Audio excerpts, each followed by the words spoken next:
All hail, Mail Plussers! Lovely to see you again. Quite the familiar relationship we're building up, aren't we? And it really is fantastic. Thank you for joining me, and I'm looking forward to treating you all with some thrilling facts. I'm your host, Beric Livingstone, and if you've played before or if you've just joined us for the first time today, a big welcome to this afternoon's Mail Plus Trivia Live, where every weekday we're giving you the chance to win up to £1,000. All you've got to do is stay diligent, think fast, know the right answer, and tap the correct option to each question, and if you do, you'll be the winner of a cash prize. Simple.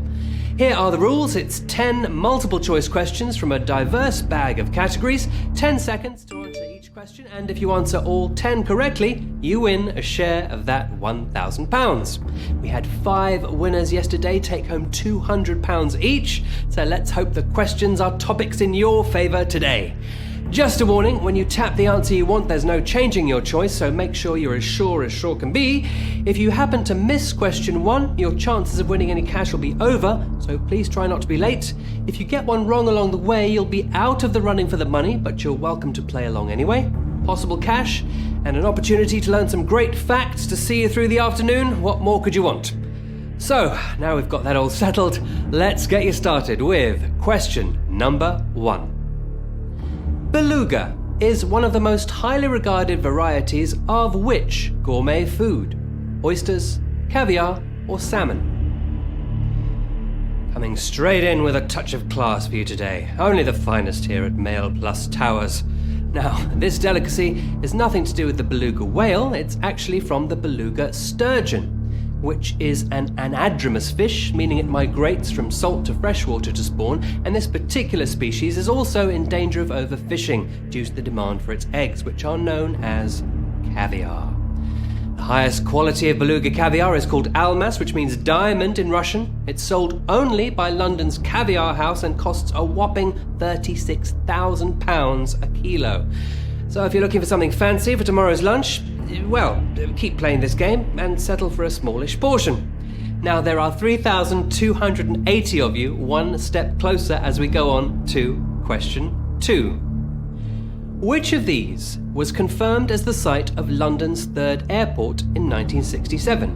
Stansted, Luton, or Gatwick?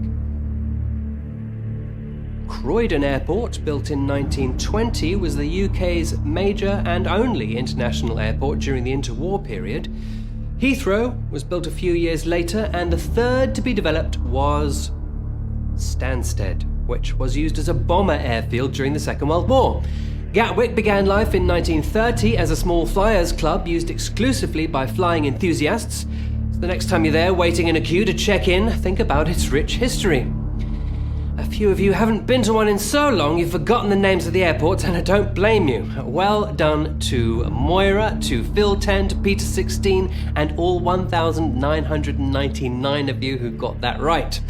Let's move on to question 3. The name of which explosive comes from the Greek for power? Semtex, dynamite, or gelignite? The earliest known chemical explosive is black powder, said to be invented by the British monk Roger Bacon, who also created the magnifying glass in the 1200s, after he witnessed Chinese firecracker fireworks for the first time.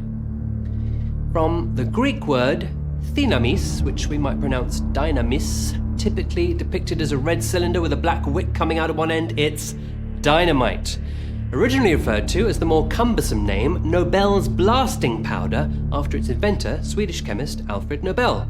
The inventor of dynamite was, ironically, the founder of the Nobel Peace Prize. Moving on to question 4. Which of these comics was published first? The Beano, the Topper, or the Dandy? Sold for around 2 shillings and sixpence, or £4 in the modern day equivalent, the first edition now fetches up to £20,000 at auction. And on the cover it also included a free whistle. It's the Dandy. So innovative was this comic, it was the first ever to use speech bubbles for its characters. Among them, of course, Desperate Dan, whose iconically huge chin was said to be modelled on that of founder-editor Albert Barnes, who described his own chin as being like a chest of drawers. My chin is a mere console table by comparison. Onwards to question 5. Which 1964 comedy that contained many of the Beatles' songs was their first feature film? Yellow Submarine, A Hard Day's Night, or Yesterday? A huge fan of cinema, George Harrison single-handedly funded Monty Python's Life of Brian by mortgaging one of his homes for the simple reason that he just wanted to watch it. And Eric Idle quipped that it was the most anybody's paid for a cinema ticket in history. A Hard Day's Night was the Beatles' first feature film, and they appeared in 5, including Let It Be and Magical Mystery Tour. The group had also wanted to make versions of The Three Musketeers and The Lord of the Rings, but were never able to get the rights, as the sharp ones of you may remember from a previous show. We are halfway now. Let's see who is still in the ring. Now, nearly 90% of you getting that last one right. The question before was a little trickier, so we have 705 of you playing. Well done to Moira, you're still in. Elaine 1, complete. And all of you, knowing your knights from your submarines. Now we're about to find out how much attention you paid in your chemistry classes with question 6. Which of these is not in the periodic table? Tantalum, riboflavin, or oganesson? Oganesson, as it's sometimes called or termed. Now, musical humorist and chemistry lecturer Tom Lehrer wrote a song called The Elements, reciting all 102 chemical elements that were then known. I'd give it a go for you, but sadly we haven't got time, though there's a Daniel Radcliffe version on YouTube you can check out if you like. Incidentally, the last element on the table in Tom Lehrer's day was nobelium, named after our dynamite-inventing friend Alfred Nobel. However, riboflavin is not a chemical element, though if you check the ingredients of your cereal, you'll probably find it's a vitamin. Symptoms of a riboflavin deficiency include sore throat, redness, and swelling of the lining of the mouth and throat, so make sure to have that extra shredded wheat in the morning. 72% of you getting that one right. Well done. We'll go on to question 7. What is James Bond's first secretary called in the Fleming novels? Miss Moneypenny, Mary Goodnight, or Loelia Ponsonby? After finishing the first draft of Casino Royale, Fleming awarded himself with a Royal Deluxe gold-plated typewriter, which he used to write the rest of his books.